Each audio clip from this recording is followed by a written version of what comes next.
Hi friends, welcome back to our YouTube channel Prabhas Max. இந்த வீடியோவில் என்ன பார்க்க போகிறோம் அப்படின்னா ரீசெண்டாக பார்த்தீங்க அப்படின்னா RRB NTPC கிராஜுவேட் நோட்டிஃபிகேஷன் வந்து ரிலீஸ் பண்ணியிருக்காங்க. அதை பற்றின A to Z இன்ஃபர்மேஷன் தான் வந்து இந்த வீடியோவில் பார்க்க போகிறோம். கொஞ்சம் வந்து பிஸி ஷெடியூலாக இருந்ததுனால என்னால் வந்து கரெக்டான டைமில் வந்து போஸ்ட் பண்ண முடியல. இனிமேல் பார்த்தீங்க அப்படின்னா ரெகுலராக வந்து எல்லா வீடியோஸும் வந்து போஸ்ட் பண்ணுவேன். நோட்டிஃபிகேஷனில் இருக்கிற எல்லா இன்ஃபர்மேஷனும் மோஸ்ட்லி கவர் பண்ணி சொல்லியிருக்கேன். அதனால் வீடியோ ஸ்கிப் பண்ணாமல் ஃபுல்லாக பாருங்கள். அப்படின்னா தான் என்னென்ன டீட்டெயில்ஸ் இருக்குன்றது உங்களுக்கு நல்லா வந்து தெரியும். அப்ளிகேஷன் வந்து ஓப்பன் பண்ணுற டேட் வந்து பார்த்திங்க அப்படின்னா 14/9/2024. க்ளோசிங் டேட் பார்த்திங்க அப்படின்னா 13/10/2024. ஒரு மாதம் கரெக்டாக டைம் கொடுத்துருக்காங்க. ஃபீஸ் பே பண்ணுறதுக்கு பார்த்திங்க அப்படின்னா க்ளோசிங் டேட்டுக்கு அப்புறம் ஒரு 2 நாள் கொடுத்துருக்காங்க. 14/10 to 15/10/2024. அதே மாதிரி பார்த்திங்க அப்படின்னா இதில் எதுவும் வந்து உங்களுக்கு டீட்டெயில்ஸ் வந்து மாடிஃபிகேஷன் பண்ணணும் அப்படின்னா அதுக்கான கரெக்ஷன் விண்டோ பார்த்திங்க அப்படின்னா 16/10 25/10/2024 ஒரு 10 days வந்து கொடுத்துருக்காங்க. அந்த பீரியடில் வந்து நீங்கள் வந்து என்ன மாடிஃபிகேஷன் பண்ணணும்னு நினைக்கிறீங்களோ அந்த மாடிஃபிகேஷன் வந்து பண்ணிக்கலாம். மோஸ்ட்லி வந்து பார்த்தீங்க அப்படின்னா கரெக்டாக வந்து எல்லா டீட்டெயில்ஸும் கொடுங்க. நீங்கள் கொடுக்குற டீட்டெயில்ஸ் எல்லாமே வந்து சர்டிஃபிகேட்டில் வந்து அவைலபிளாக இருக்கணும். அப்படி வந்து நீங்கள் கொடுங்க. எந்த மாடிஃபிகேஷனும் மோஸ்ட்லி வந்து பண்ணுற மாதிரி வச்சுக்க வேண்டாம். அதனால் டீட்டெயில்ஸ் வந்து நீங்கள் ஃபஸ்ட் டைம் ஃபில் பண்ணும்போதே கேர்ஃபுல்லாக வந்து எல்லாத்தையும் வந்து பார்த்து கொடுங்க. அடுத்து RRB NTPC கிராஜுவேட்டில் பார்த்தீங்க அப்படின்னா என்னென்ன போஸ்ட் இருக்குது அப்படின்னா chief commercial come ticket supervisor, station master, goods train manager, junior account assistant come typist, senior clerk come typist. இதில் பார்த்தீங்க அப்படின்னா chief commercial come ticket supervisor, station master இது ரெண்டும் வந்தீங்க பார்த்தீங்கன்னா லெவல் 6 வரும். மீதி எல்லா போஸ்ட்டும் வந்து பார்த்தீங்கன்னா லெவல் 5 வரும். ஓகேவா? இதுக்கான மெடிக்கல் ஸ்டாண்டர்ட்ஸ் எல்லாமே கொடுத்துருக்காங்க. இந்த டீட்டெயில்ஸ் வந்து நம்ம வந்து பின்னாடி வந்து பார்க்கலாம். ஓகேங்களா? அதுக்கப்புறம் ஏஜ் பார்த்தீங்க அப்படின்னா 18 to 36 ஓபிசியாக இருந்தீங்க அதுக்கு வந்து ரிலாக்ஸேஷன் வரும். ஓகேவா? டோட்டலாக வந்து பார்த்தீங்க அப்படின்னா 8113 வேகன்சி வந்து ரிலீஸ் பண்ணியிருக்காங்க.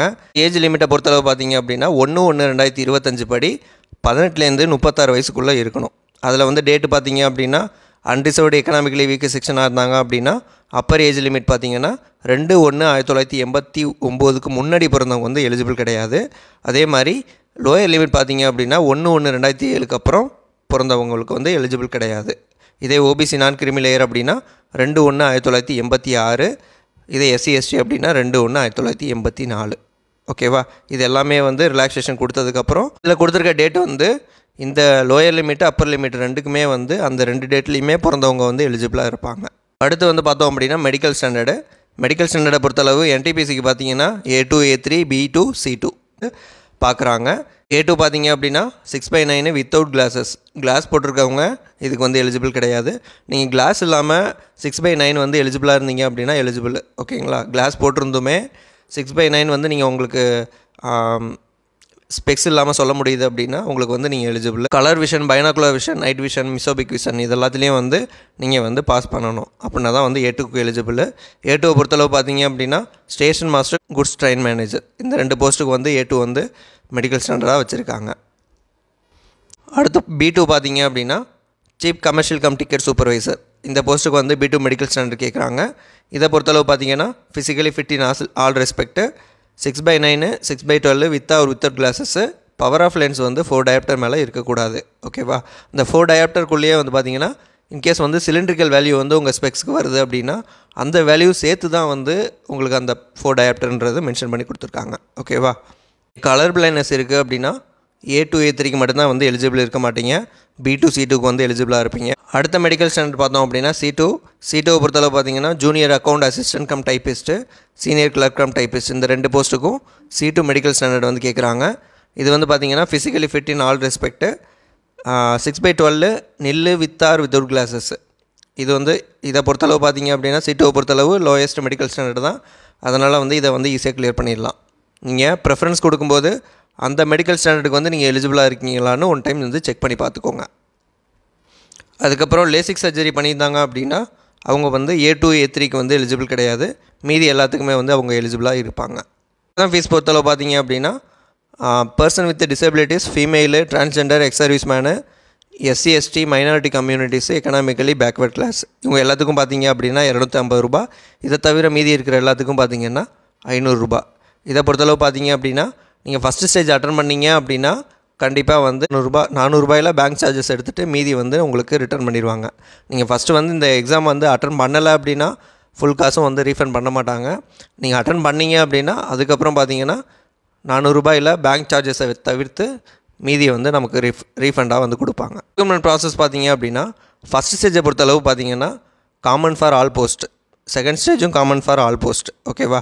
அதுக்கப்புறம் பார்த்தீங்க அப்படின்னா senior clerk cum typist, junior account assistant cum typist, இது ரெண்டுக்கும் பார்த்தீங்க அப்படின்னா டைப்பிங் ஸ்கில் டெஸ்ட் வந்து இருக்குது. ஸ்டேஷன் மாஸ்டருக்கு பார்த்தீங்க அப்படின்னா கம்ப்யூட்டர் பேஸ்டு ஆப்டிடியூட் டெஸ்ட் இருக்குது, ஓகேவா.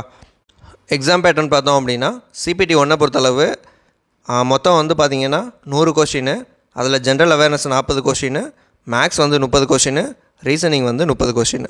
மொத்தம் வந்து பார்த்திங்கன்னா டைம் வந்து 90 மினிட்ஸ், ஓகேவா. இதில் வந்து 1/3 வந்து நெகட்டிவ் மார்க்கிங் இருக்குது. ஃபஸ்ட்டு ஸ்டேஜ் வந்து பார்த்திங்க அப்படின்னா ஸ்க்ரீனிங் நேச்சர் தான். ஆனால் வந்து நீங்கள் ஃபஸ்ட்டு ஸ்டேஜில் எந்த கட் ஆஃப் வந்து கிளியர் பண்ணுறீங்களோ அந்த கம்யூனிட்டியை தான் வந்து கன்சிடர் பண்ணுவாங்கன்னு சொல்லி மென்ஷன் பண்ணி கொடுத்துருக்காங்க. அதனால் முடிஞ்ச அளவு வந்து பார்த்திங்கன்னா நீங்கள் அன்ரிசர்வ்டு கட் ஆஃப் வந்து கிளியர் பண்ண ட்ரை பண்ணுங்கள். அடுத்து பார்த்திங்க அப்படின்னா செகண்ட் ஸ்டேஜுக்கு வந்து 15 டைம்ஸ் வந்து எடுப்பாங்க. மொத்தம் வந்து பார்த்திங்க அப்படின்னா ஒரு 500 வேக்கன்சி இருக்குது அப்படின்னா ஒரு 7500 மெம்பர்ஸ் வந்து அடுத்த ஸ்டேஜுக்கு வந்து கன்சிடர் பண்ணுவாங்க. அடுத்த எக்ஸாம் பேட்டர்ன் CPT 2க்கு வந்து பார்த்திங்க அப்படின்னா ஜென்ரல் அவேர்னஸ் 50, மேக்ஸ் வந்து 35, ரீசனிங் 35, மொத்தம் வந்து 120 கொஷின், அதே 1.5 மணி நேரம் தான். இதுலேயும் வந்து பார்த்திங்க அப்படின்னா நெகட்டிவ் மார்க்கிங் வந்து 1/3. ரெண்டு எக்ஸாமுக்குமே பார்த்திங்க அப்படின்னா சேம் சிலபஸ் தான். அதனால் நீங்கள் வந்து ஃபஸ்ட்டே வந்து சிலபஸ் வந்து ஃபுல்லாக கவர் பண்ணி படிச்சுட்டு CPT 1 அட்டன் பண்ணதுக்கப்புறம் திரும்ப வந்து CPT 2க்கு வந்து ரிவைஸ் பண்ணுற மாதிரி வந்து படிக்கிற மாதிரி இருக்கணும், ஓகேங்களா.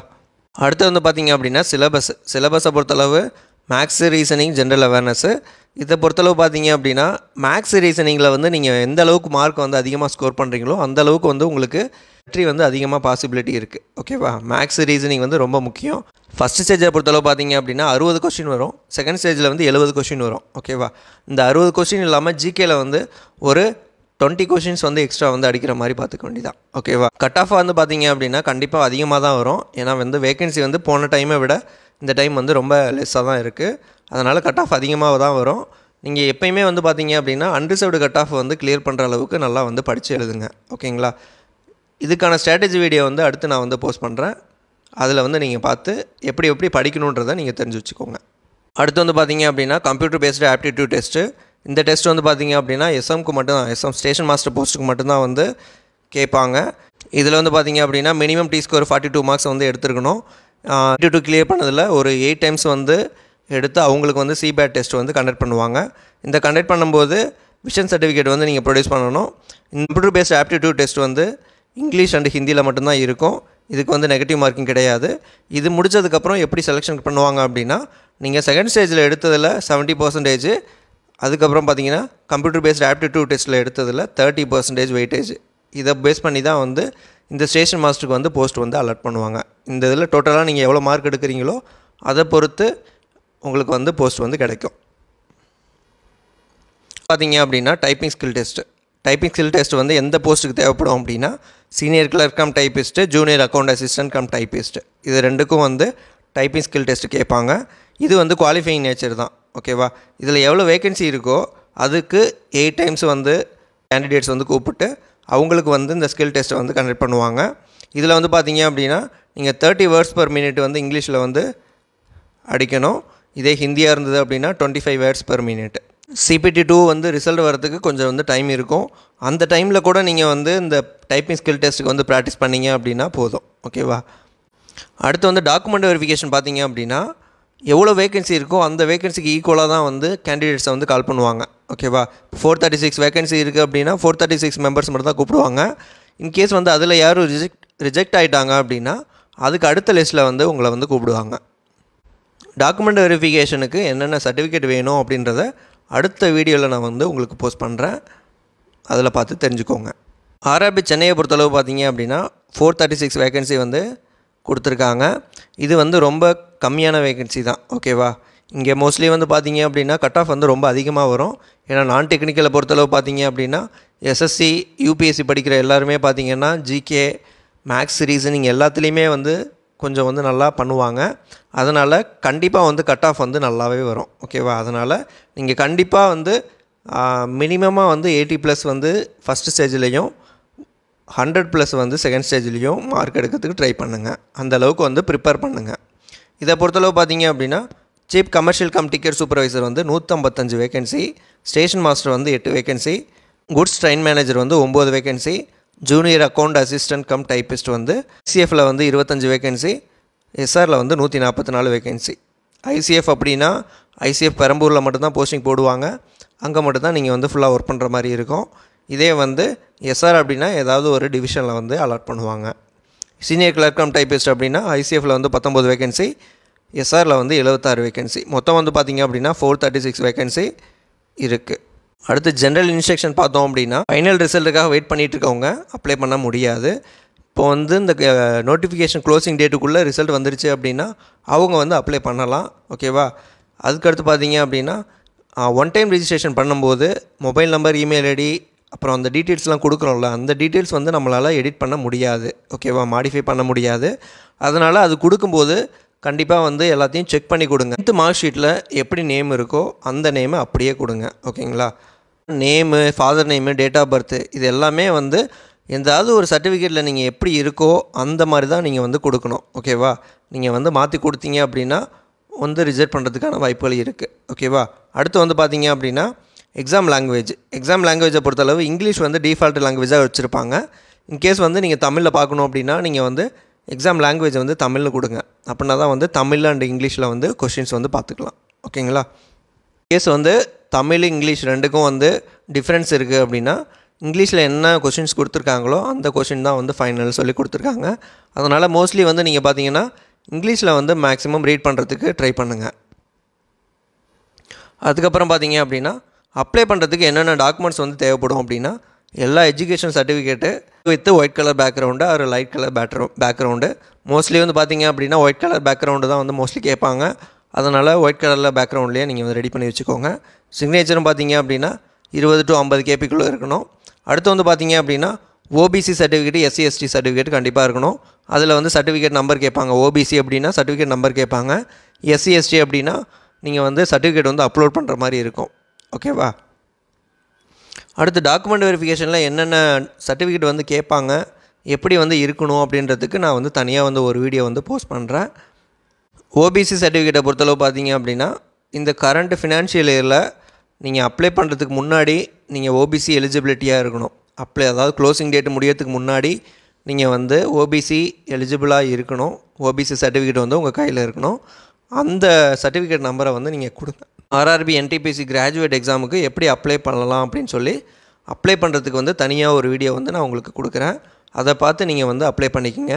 மோஸ்ட்லி வந்து பார்த்தீங்க அப்படின்னா அப்ளிகேஷன் ஓப்பன் ஆன டேட்லேருந்து ஒரு 4 to 5 days வந்து வெயிட் பண்ணுங்கள். வெயிட் பண்ணி அதுக்கப்புறம் அப்ளை பண்ணுங்கள். ஏன்னா வந்து ஒரு சில டைம் வந்து சாஃப்ட்வேர் வந்து எதுவும் அப்டேட் பண்ணுவாங்க. அதனால் நீங்கள் வந்து வெயிட் பண்ணி அப்ளை பண்ணுறது உங்களுக்கு நல்லது. இந்த வீடியோ உங்களுக்கு பிடிச்சிருந்தது அப்படின்னா லைக் பண்ணுங்கள், ஷேர் பண்ணுங்கள், சப்ஸ்கிரைப் பண்ணுங்கள். தேங்க்யூ.